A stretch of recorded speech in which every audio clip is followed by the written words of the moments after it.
Hi guys! Welcome to my vlog. So ayan, may rin tayong client na sobrang puti na yung kanyang buhok. So minimaintain na lang po niya yung kanyang hair para hindi siya magmukhang toddlers. So ayan, yung hair ni madam ay kukulayan natin para mawala yung white hair.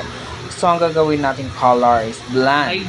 So iba-blonde natin. So ipiplex ko po sa inyo kung paano ako mag-color ng may white hair yung hair niya. So, ayan guys. So, meron tayo 3 colors na gagawin sa kanya na isang applyan lang. So, ayaw niya ng black, ayaw niya ng dark brown o medium brown. Gusto niya yung black color. So, ayan guys. Abangan niyo yung resulta ng kanyang hair color after namin mag-apply ng kanyang color. Ayan na po, ay trinitment na namin yung kanyang buhok. Tapos, i-blenower na namin siya. So, ayan, pinapatuloy lang po siya ng aming Barbie dance. So, ayan si madam. Ayan na kes. So, diba?